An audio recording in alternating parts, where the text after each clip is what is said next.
اونا پدر مادر دختر هستن. اونا حق کامل دارن که جواب منفی یا مثبت بدن. در ضمن داداش جمال فامیل خودش رو ترجیح میده. ما هم غریبه نبودیم مامان. اونا چرا با من همچین کاری کردن؟ مگه من چی کار کردم مامان؟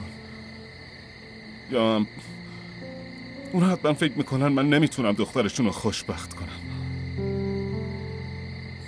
مامان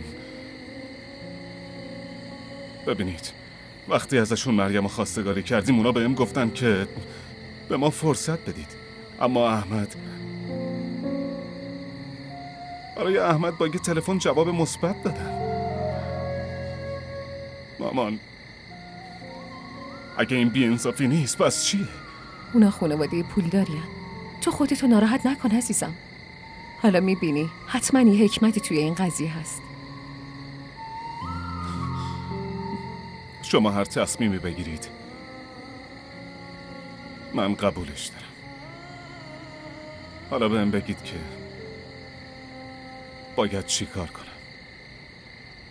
اونا میخوان توی یه هفته برای مریم عروسی بگیرن و ببرنش.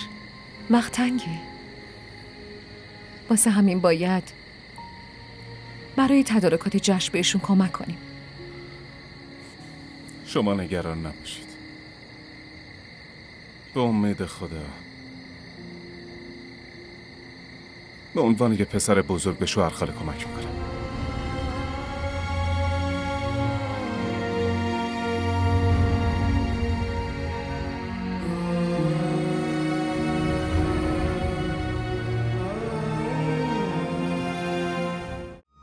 کانال ما رو سابسکرایب کنید.